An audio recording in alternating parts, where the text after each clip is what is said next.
నా పేరు శ్రీరామ్ శ్రీకాంత్. నా company village show private limited.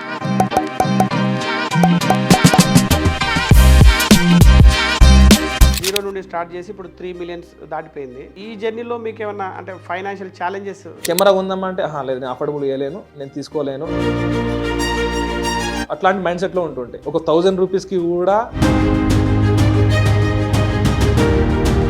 పేదవారు పట్టణాల్లో ఉంటారు, ధనవంతులు గ్రామాల్లో ఉంటారు. సో అది నేను అంటే దాంట్లో ఇఫ్స్ అండ్ బట్స్ ఉన్నాయి, బట్ దానికి కంప్లీట్ గా న్యాయం చేసిందంటే 100% మీరే. పల్లెటూరులో అయితే చాలా అడ్వాంటేజ్ ఉంది. డైలీ 1-2 అవర్స్ మన కొంచెం భూమి ఉన్న కూరగాయలు మనమే వండించుకొని ఆ మార్నింగ్ మనమే వేసుకుంటే ఎక్సర్సైజ్ అవుతుంది మాకు. సో మీ టేకింగ్ కానీ మీ డైరెక్షన్ కానీ ఇవన్నీ కూడా ఏంటంటే ఏ సినిమాకి కూడా తీసుకోరు, అంటే ఎవరు మిమ్మల్ని బాగా ఇన్ఫ్లుయెన్స్ చేశారు? మరాఠీలో సాయిరాట్ అండ్ పాండ్రీ అని కొన్ని ఆ టైప్ ఆఫ్ మీకు నాకు చాలా ఇష్టం. ఫిల్మ్ డైరెక్షన్ మీకు ఆల్రెడీ ఆఫర్స్ వచ్చినట్టున్నాయి కదా? ఫిలిం డైరెక్టర్ చాలా మంది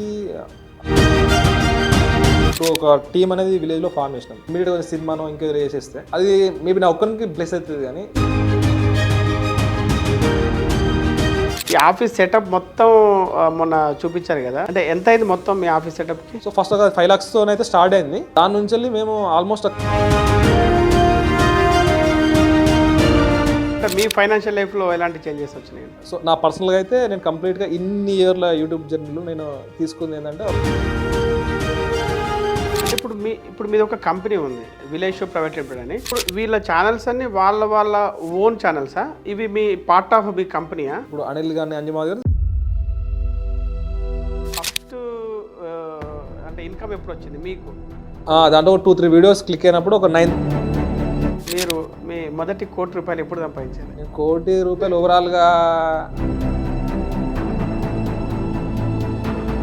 ఇప్పుడు మరి మీ village show private limited last year ఎంత టర్న్ ఓవర్ అయింది? యాక్చువల్గా లాస్ట్ 1 year నుంచి చాలా యూట్యూబ్ వీడియోస్ తక్కువ అయింది చెప్పాలంటే. అంజమామ అనిల్ జిల్ వీళ్ళు ఫిలిమ్స్ చేస్తున్నారు కదా. ఫిలిం ఎప్పుడైతే ఈ డిలేలు అవ్వడం ఇదంతా,